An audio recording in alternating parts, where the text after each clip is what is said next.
All right, good morning, everyone. Rise and shine. It is 6 o'clock here on your Wednesday. We are halfway through the week. Jason and Alicia here with you this morning. Yeah, I'm sorry the weather isn't nicer, but as Guy, you mentioned, it is the best day on that 7. Yeah, right? The warmest and driest, and I figured I'd throw up my sunrise graphic here. You can see the sun up here in less than 10 minutes. Mostly clear skies, mid-30s. It feels like on the skin below the freezing mark at 31. Southeast breeze at 5 miles per hour, but it's going to be gorgeous this morning, right? So the morning drive a little chilly, but however, you got some sunshine, maybe a little too chilly to crack the windows, but by lunch with temperatures moving up to the ladder, close to 60 degrees later on this afternoon and evening.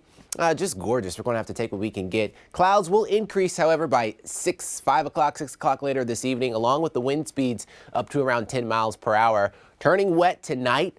We'll have off and on showers tomorrow through Friday. And wait until you see my extended forecast. It's cool and wet.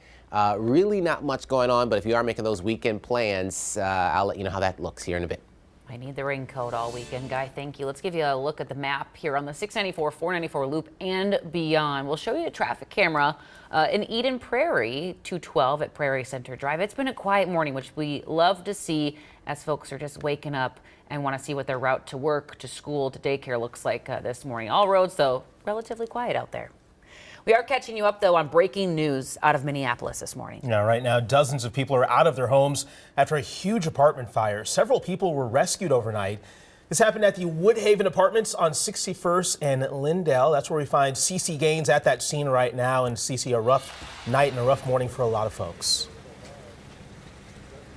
A really rough morning, and now that the smoke is cleared and in the light of day, I can really tell why officials said that many of these units are uninhabitable. If you take a look here, you'll just see the extent of the damage. Down here, we see a very damaged car that caught on fire, and then up, we see this side of the building. The damage is really bad. I mean, some windows don't even have glass in them anymore. On the ground, a lot of debris. We're even seeing a mattress on the ground, and at some points on whatever level you look, you can see directly into the building, bare bones really this morning. We're told 25 to 30 units more specifically are said to be uninhabitable, which is significant considering over 200 people live here.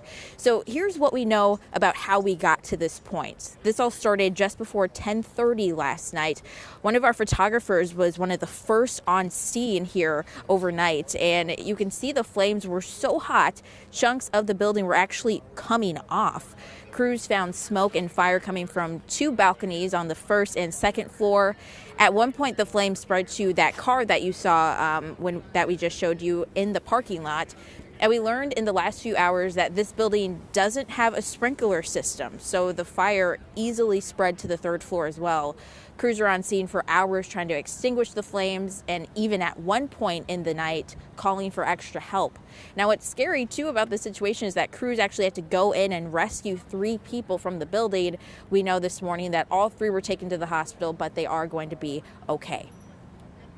The smoke alarm does go off at times, and I was debating whether or not I even wanted to go outside, and I'm glad I did. I could care less about all the materialistic things, but my vehicle is something I drive to work every day. So, I mean, I hope my car is good. I haven't even checked if my car is good.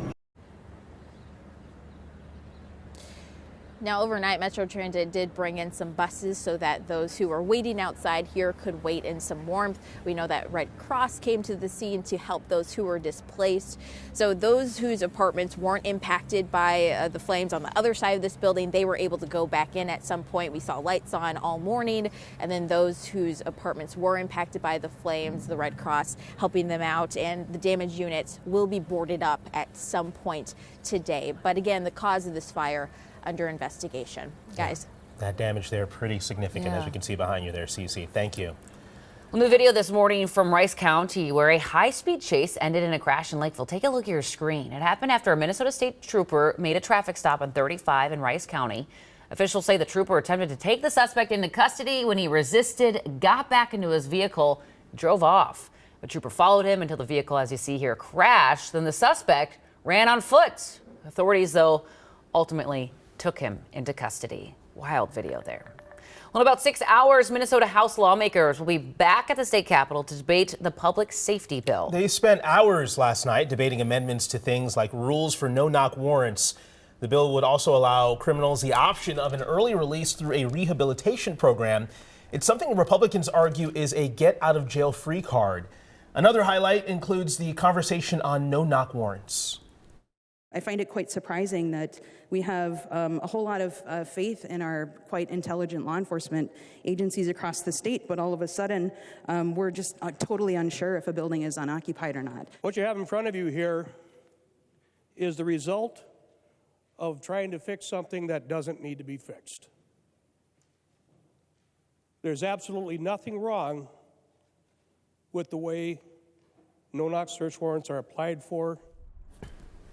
Now, the bill also includes 2 gun control measures Democrats have been pushing for years.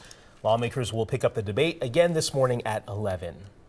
Right now, there is a temporary halt on gun permits for 18 to 20-year-olds in Minnesota. Earlier this month, a federal ruling called the state's age requirement of 21 unconstitutional, opening the door for younger adults to apply.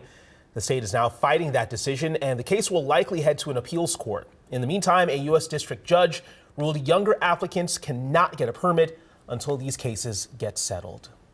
In St. Cloud this morning, there's a new memorial where police say a 70-year-old man who was on a walk when he was hit and killed by a teenage driver. That teen is now charged with first-degree murder. Court documents say the 16-year-old admitted to doing it on purpose after stealing a car and listening to a song about murder. But experts say serious crimes like this committed by youth are actually down.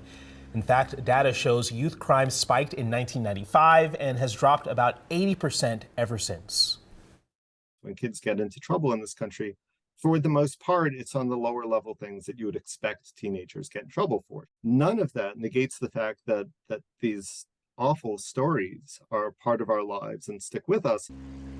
Now, as for the case in St. Cloud, a judge set the teen's bail at upwards of $2 million. Let's take you live to our nation's capital this morning. In a matter of hours, lawmakers in Washington, D.C. could vote to raise the U.S. debt ceiling by over $1 trillion. Those negotiations have been happening overnight.